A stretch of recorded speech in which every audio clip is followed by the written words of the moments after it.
of PR and communication change with digital. Now it's no longer about, targeting the media. I believe you're right. I believe it's an entirely new ball game with digital. And I think most companies and many people see digital as a threat initially because it exposes you. You can't be a little bit transparent. Once you open that door, it's open. One of the core elements of successful brand PR is direct communication with your customer base, where you can take the input from your customer base and work it into your marketing programs. I think that by and large in India, digital is still not very well understood. I think that if you say there are two parts to digital, there's the digital advertising, the banners and things like that. I think most people, if you'll say digital to them in India, will think of that. But that's again using a two-way medium for a one-way purpose. I think the concept of having conversations, digital conversations with your client base is still very new in India, and it will take some time to get people to be willing to take the risk, because obviously there is a risk. As I said earlier, you're opening yourself. And in India, the big change is going to happen when 2020 gets onto the web. It's going to be about access to the web as an experience which you can enjoy. Are PR agencies keeping pace with this kind of change? None of them are. I can guarantee you that. What is happening is that different people are at different stages of the catch-up game. And I think the game itself is changing so fast. Because the whole game is changing, it doesn't matter, as long as you have the conviction to change quite quickly. Is that change happening? I believe it is. I mean, I'm looking at it from more a global agency perspective, and I think actually Edelman was one of the first agencies to invest heavily in the digital sphere, and we've continued to do so. I think a lot of others have also come on board. The problem is, PR is a revenue, we're a business, we're a revenue-led business, and we need a certain number of clients that can fund this shift in order to really do it. I think, again, we have one more advantage in that we're privately owned as opposed to one of the ad agency-owned agencies. But I think one way or another, within a couple of years, everybody will be there because they have to be. Everybody wants to be this one-stop shop which has everything, including PR.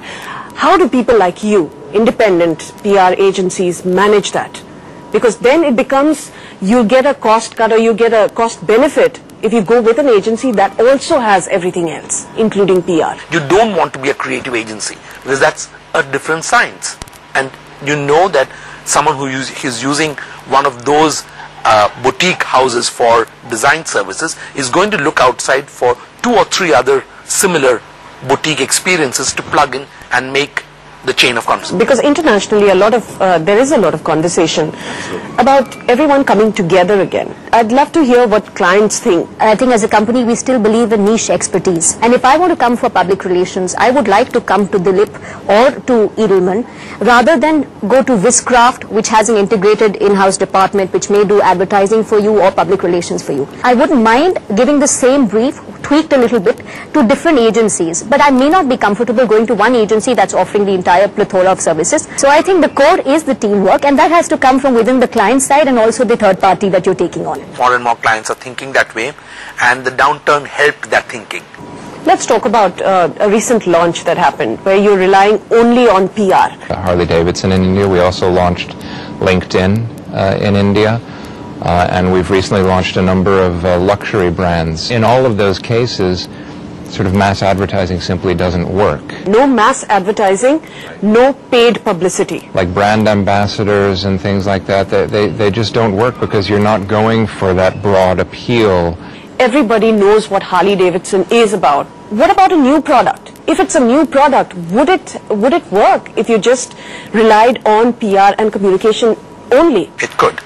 Established products, we do a Google or a YouTube, you know that you don't need to go down the route of paid advertising or paid media space, no.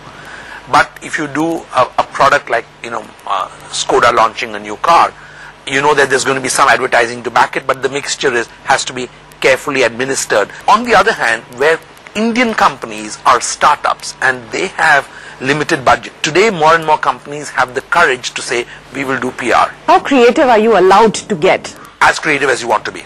Are clients accepting of that? Clients are increasingly allowing agencies to push the envelope. Yes, there's a pushback from the client side if the idea is too adventurous. But are they looking for adventurous ideas? You bet. I don't think that marketers in India or anywhere else care where the idea comes from, as long as the idea is a good one. And I've had clients say to me directly and specifically, look, my PR budget is tiny, and it will always be tiny because this is how I define PR. But I've got a marketing budget, and if the ideas you bring me are better than the ideas my ad agency is bringing me, it's yours. But the thing that has made the biggest difference in our business globally from 15 years ago has been the fact that we have actually made it to the point where we are asked for our opinion, where we're considered for our ideas, and in some long-term relationships with clients, we've been working with them for so long, we know the organization better than they do themselves. Our job now is to go to clients and potential clients and convince them in however long, whether it's one pitch or whether it's over a period of time, that what we offer and what everybody else offers is apples and oranges. I can hear the pitch, Rob. Yeah.